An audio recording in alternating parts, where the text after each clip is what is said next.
Ivy Valentine Soul Calibur series. Your punishments will be quite severe. Don't you want to be her Valentine? This character was born to an undead pirate, assuring her bad girl status for life. My whole life is dead to me. Like her fellow series mate Sophia Alexander, it's hard to tell what's more devastating, her fighting abilities or her looks. If you weren't turned on enough by her appearance, her skill with a whip will definitely get you going. Seriously now, is that the best you can offer me? Number 7, Kasumi, Dead or Alive series. Who didn't see this franchise coming? Especially with its spin-off beach volleyball games of shameless eye candy.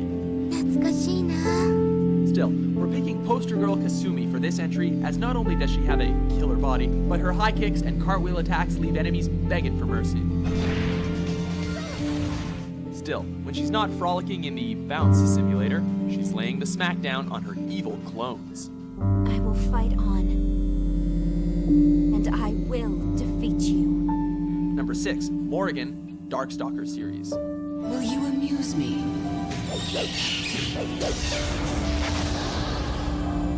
This succubus is named after a goddess, and when you take one look at her, that's easy to understand. I'll take good care of you. Her revealing outfits barely conceal her bodacious figure. On top of her looks, her soul fist and Valkyrie turn attacks make her enemies cower in fear of being on her bad side. Oh yeah, and she can clone herself, all while sitting on a throne of bats. So there's that. But I do wish you wouldn't talk quite so much. Number 5, Samus Aran, Metroid series. Even though she covers up through most of the series with her power suit, she's only protecting her killer figure.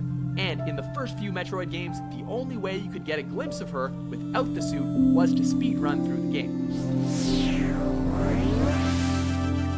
But from Metroid Zero Mission onwards, the blonde bombshell started to sport a skin-tight blue suit, one that's getting quite a... Just been blocked.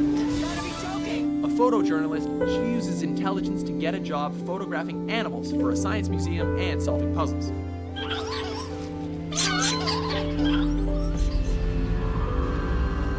She's also got martial arts know-how, as she shows off when infiltrating government facilities. And, most importantly, she's proof that you don't need to be scantily clad to be sexy.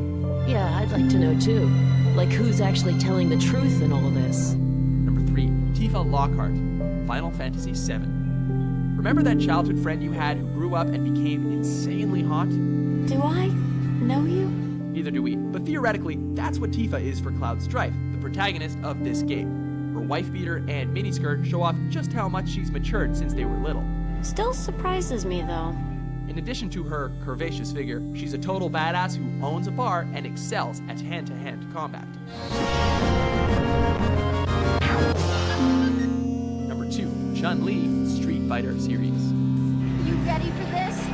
This character is known as the First Lady of fighting games, and when you take a look at her, you won't disagree. That's no kung fu. Her blue dress thing brings out the best that this Interpol agent has to offer. Her leggings can hide the power and size of her legs, which move at lightning speeds to attack anyone who gets in her way.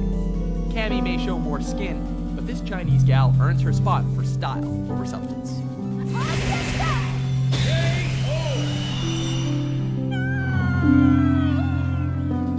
Before we get to number 1, let's take a look at some honorable mentions. Where are you? Give it to me.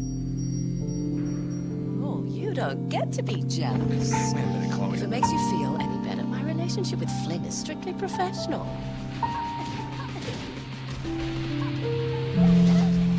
Number 1, Lara Croft, Tomb Raider series. Alistair, Tuanak. Taking the top spot is the archaeologist who is not only one of the most iconic video game protagonists, but her sexy figure landed her on magazine front covers. Her British accent, skill with weapons, and skimpy